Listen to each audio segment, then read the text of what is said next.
बिस्मिल्लाहिर्रहमानिर्रहीम। Doctor Tanveer Ahmad, associate professor of horticulture, Jamia Zaria Multan आपसे मुखातिब हूँ। हमारे पास डिफरेंट जो है क्रॉप्स के ऊपर एक्सपेरिमेंट्स चलते रहते हैं और डिफरेंट प्रोजेक्ट्स की शक्ल में और स्टूडेंट्स जो हैं उनकी रिसर्च की शक्ल में। तो इस वक्त जिस क्रॉप के ऊपर हम रिसर्च कर रहे हैं उसका नाम है कसावा। अफ्रीका के अंदर ये क्रॉप जो है ये फसल बड़े पैमाने पर काश्त की जाती है और इसका बहुत ज़्यादा इस्तेमाल होता है। जैसे हम गंदम बतौर जो है आटा हम इसका फ्लोर बना के यूज़ करते हैं और डिफरेंट प्रोडक्ट्स हम वीट के बनाते हैं, उसी तरह के जो है इसके प्रोडक्ट्स मिलते हैं।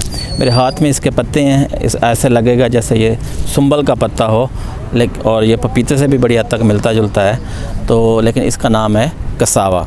आम तौर पे इसकी जड़ें जो हैं वो हम इस्तेमाल करते हैं और दुनिया के अंदर जो ये टॉप 10 जो इम्पॉर्टेंट क्रॉप्स हैं जो जिसको हम स्टेपल फूड के तौर पे यूज़ करते हैं, उनमें से जो है ये कसावा उनमें से एक क्रॉप है।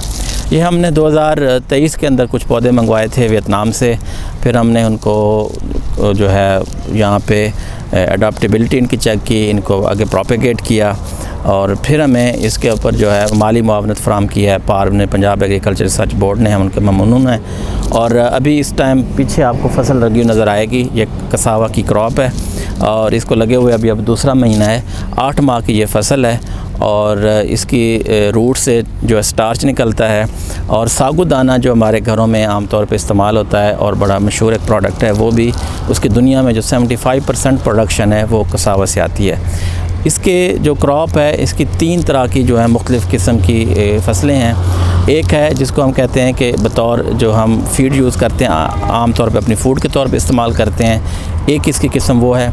दूसरी को हम कहते हैं इंडस्ट्रियल जो कसावा की डिफरेंट वैराइटीज़ हैं जो सनती पैमाने पर जैसे स्टार्च के लिए या डिफरेंट जो बाकी प्रोडक्ट्स बनते हैं वो। और तीसरी उसकी इम्पॉर्टेंट है वो जो जानवरों के चारे के तौर पे इस्तेमाल होती है, चारा भी, और उसके फीड मिल्स के अंदर जो वंडा वगैरह इस्तेमाल करते हैं उसके अंदर इसके डिटेल्स पढ़ते हैं। तो अभी हमारी रिसर्च कंटिन्यू हुआ अल्हम्दुलिल्लाह। ये क्रॉप जो हमारे यहाँ मौसमियाती तब्दीलियाँ आ रही हैं उसके लिए बड़ी इंपॉर्टेंट है।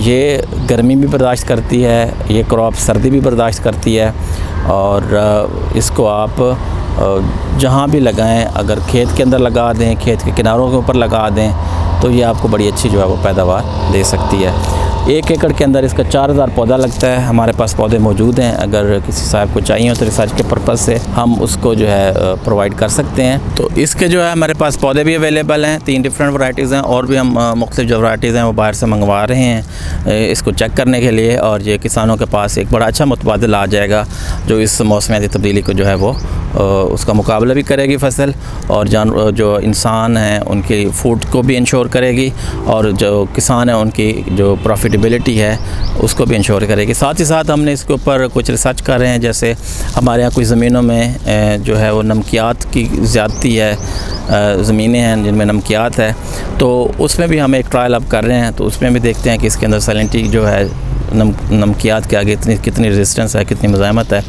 तो इंशाल्लाह रिज़ल्ट्स जो हैं वो हम आपके साथ शेयर करेंगे। लेकिन ये क्रॉप जो है प्रॉमिसिंग क्रॉप है, बड़ी इंपॉर्टेंट क्रॉप है। ये इंडिया के अंदर भी काफ़ी अब ये पॉपुलर हो रही है, इंडियन पंजाब के अंदर भी ये खासी पॉपुलर हो रही है अब। उसकी वजह यही है कि ये मौसमियाती तब्दीली को जो अच्छे तरीके से उसका मुकाबला कर सकती है। जहाँ तक इसके जो पैदावार का ताल्लुक है, 1 एकड़ से तकरीबन 20,000 किलोग्राम फ्रेश वेट जो है इसका जड़ों का वो हमें मिलता है और उसको ड्राई करते हैं तो 4000 किलोग्राम के हिसाब से वो हमारा बाकी जो है उसका ड्राई मैटर कंटेंट्स बचते हैं। ये बिल्कुल हमने इसके पिछले साल फैसलाबाद में भी लगवाया फार्मर को, मुजफ्फरगढ़ वाली साइड पर भी एक फार्मर को लगवाया, तो हमारी तीनों जगह की यील्ड बिल्कुल बराबर आई है, जो पैदावार थी वो बराबर आई है।